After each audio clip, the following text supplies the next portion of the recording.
Halo semuanya, selamat wayah kia ya dimanapun kalian berada. Kembali lagi bersama Mamang dan di video kali ini kita bakal lanjutin manhwa reinkarnasi biasa. Kita masuk di part 54. Di awal video ini, melihat pelaku yang melempar batunya ternyata merupakan seorang anak kecil. Vincent yang bisa menangkap lemparan batu keduanya pun berpikir, anak itu kehilangan lengan kirinya ya. Apa yang mungkin telah terjadi pada anak malang itu? Saat Vincent berpikir seperti itu, seorang dragon kain yang menyambutnya pun kini telah menundukkan Miguel sembari bertanya, "Miguel, apa yang kau lakukan?" Mereka itu. Namun belum sempat ia menyelesaikan kalimatnya, Miguel tiba-tiba saja berteriak, "Merekalah manusia yang menghabisi ayah dan ibuku."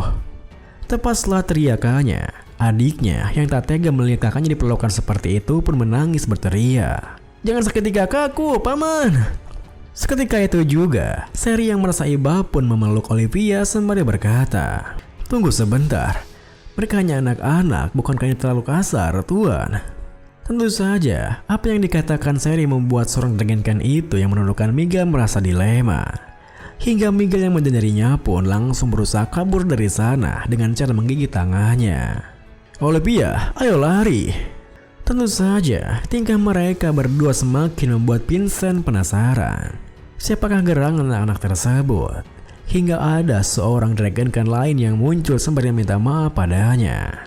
Seketika itu juga, Vincent yang penasaran pun melirik ke arah kedatangannya, yang mana seorang dragon kain yang baru tiba di sana adalah sosok dragon kain yang disebut dengan ibu oleh semua orang dragon kain di sana. "Tolong, maafkan ketidaksopanan anak-anak itu. Anak-anak itu trauma oleh manusia. Aku minta maaf atas perbuatan mereka, Pangeran Vincent." Alih-alih langsung menjawabnya, Vincent yang merasa familiar dengan wajahnya pun terdiam berpikir, "Tunggu, wajah itu tidak salah lagi. Dia seperti yang ada di lukisan ibu Prancis yang Prancis lukis di sudah puluhan. Portrait of Mother. Dia persis seperti wanita di lukisan Prancis." Lalu saat Vincent berpikir seperti itu, sosok dragon kain di depannya yang menjadi gelagatnya pun menuturkan, "Oh pangeran, nampaknya kamu mengenaliku ya." Vincent yang segera menenangkan dirinya pun berkata, "Iya, secara kebetulan yang aneh, seorang seniman melukis wanita yang sangat mirip denganmu dan menamainya Portrait of Mother, sebuah lukisan 200 tahun yang lalu." Mendengar hal itu, dragon kan di depannya pun tersenyum membalas, "Ya, aku boleh memperkenalkan diriku. Aku adalah ibu dari Dragon Forest, Nightmare Ailome." Beberapa saat kemudian, Nyonya Nightmare yang mengajak Vincent untuk berpindah ke tempat yang lebih layak untuk berbincang pun akhirnya tiba di wilayah kastilnya. Di sana, kereta ibu sudah datang. "Buka gerbangnya. Ibu telah kembali bersama pahlawannya. Berikan penghormatan."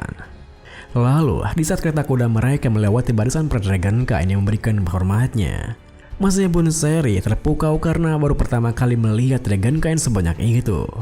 Vincent yang merasa aneh hanya terdiam berpikir, memang ada banyak dragon kain, tapi masalahnya bukan itu. Mereka semua bersenjata. Tidak hanya dengan senjata, tetapi sikap mereka juga begitu waspada. Dan cara mereka memantapku tidak begitu menyenangkan.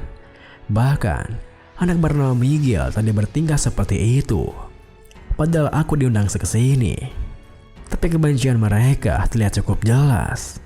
Rasanya tidak benar. Undangan ini bukan untuk sekedar berterima kasih. Ada agenda lain tersembunyi. Saat Vincent berpikir seperti itu, tiba-tiba saja dikejutkan oleh teriakan Sherry di dekatnya. "Apa itu? Apa yang terjadi? Apa yang sedang kau lihat, hah?" Ternyata Sherry berteriak begitu karena begitu takjub dengan sebuah pohon raksasa yang baru dilihatnya. Bahkan Julian yang telah hidup cukup lama tak pernah melihat atau mendengar pohon sebesar itu sebelumnya. Lalu di tengah kehebohan mereka, Nyonya Nightmare pun menuturkan, "Itulah yang kami sebut dengan pohon milenial. Pohon itu menyediakan kekuatan dan rumah untuk kami. Tempat itu adalah kastilku. Selamat datang semuanya. Silahkan masuk ke Dragon Forest. Di saat yang sama, Miguel yang tak bisa menerima kehadiran manusia di sana pun nampak tengah melampiaskannya dengan melempar batu ke dalam sebuah danau sembari menggerutu. Mengizinkan seorang manusia masuk ke Dragon Forest? Semuanya pasti sudah gila. Terlebih lagi, nenek sendiri datang untuk menyambut mereka. Namun, berkebalikan dengan dirinya, Olivia yang merasa ragu dengan keputusannya pun berkata, "Kakak, mereka tak terlihat seperti orang jahat. Kakak gadis itu bakal melindungiku kan?" Mendengar hal itu, Miguel yang tetap teguh dengan pendiriannya pun menegaskan, "Yang tertipu Olivia. Ingat apa yang terjadi pada keluarga kita. Bagaimana mereka meninggal." Tentu saja, Miguel begitu membenci manusia bukanlah tanpa alasan. Karena beberapa tahun sebelumnya, ada sebuah kejadian di mana para dragon kan ditangkap dengan paksa setelah dijanjikan dikelabui dengan sebuah perjanjian damai. Hari itu, para satria Helheim yang dipimpin oleh Gokong menangkap semua dragon kan yang layak untuk diisak darahnya. Tak terkecuali ayah Miguel dan Olivia. Hingga Miguel dan Olivia yang tak sengaja melihatnya pun langsung berusaha untuk menyelamatkannya. Sayangnya mereka berdua tak bisa berbuat banyak. Bahkan Miguel tertangkap langsung oleh Gokong. Akan tetapi, meski awalnya Gokong akan melepaskannya kembali karena Miguel terlalu lemah untuk diekstrak darahnya. Miguel yang bersikeras untuk menghalanginya membuat Gokong terpaksa mematahkan lengan kirinya. Kita kembali ke masa sekarang, di mana Nyonya Naimer yang menjamu Vincent dan juga Sherry di kastilnya menjelaskan apa yang telah terjadi pada para Dragonkind. Untuk menghindari konflik dengan manusia, kami menarik diri ke Dragon Forest ini. Tapi ada sekelompok Dragonkind yang menetap di Helheim, di mana mereka tak pernah berhenti mencari kedamaian. Memimpikan suatu hari, kami juga bisa berbaur dengan manusia dan mengelilingi dunia dengan bebas.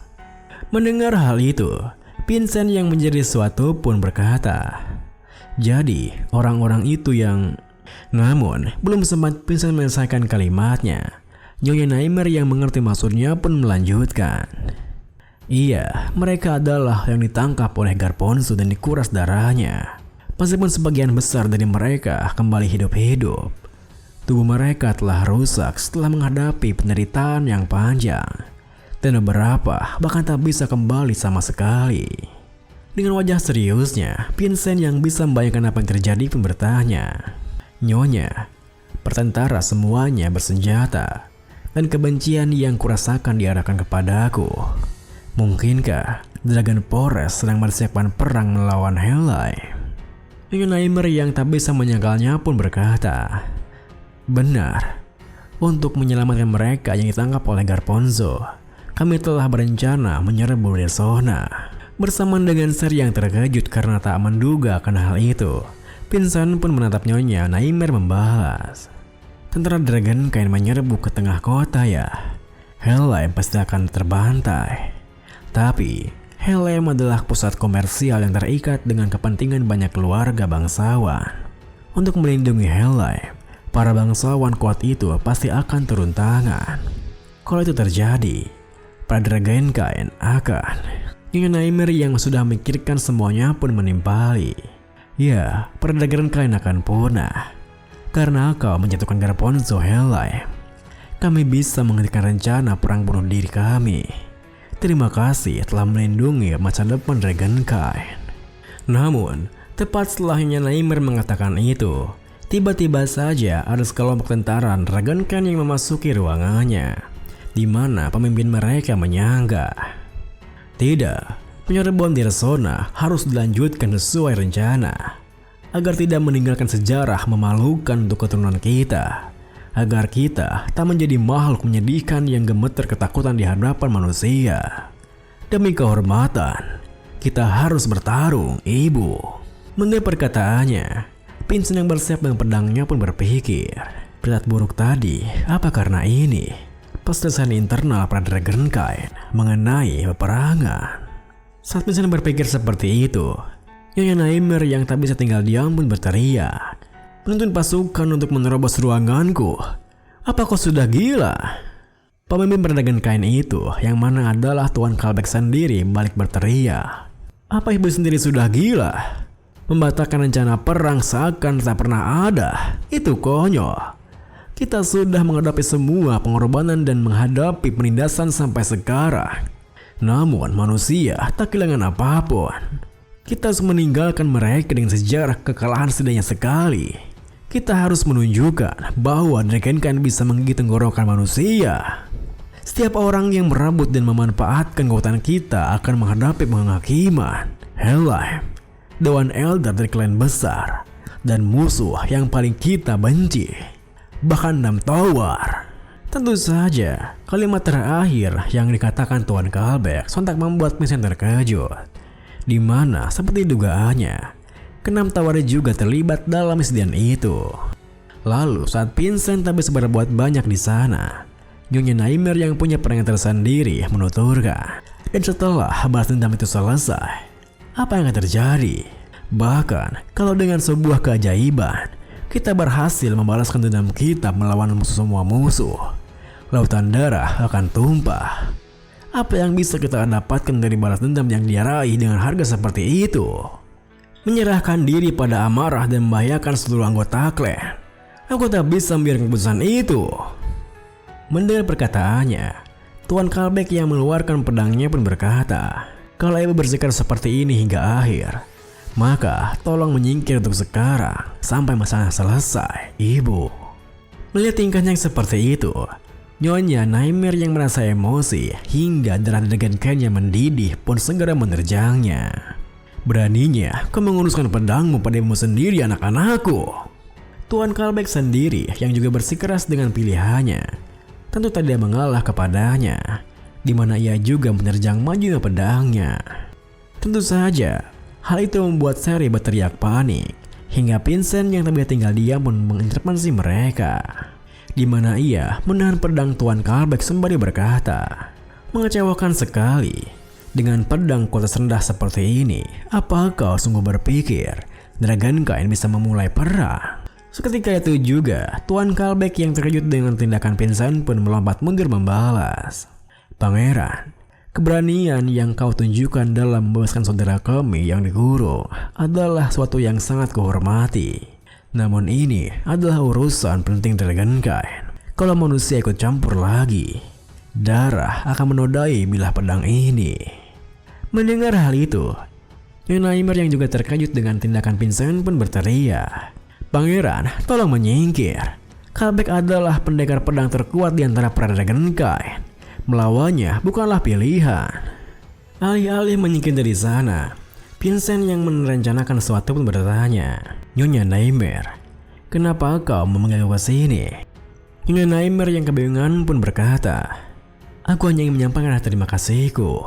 Vincent pun melidiknya membalas, kalau hanya rasa terima kasih, mengirim hadiah pun sudah cukup. Namun kau sampai menciptakan gulungan dan menunggu kemari. Aku sangat tahu bahwa ada orang yang takkan menyambut kedatanganku.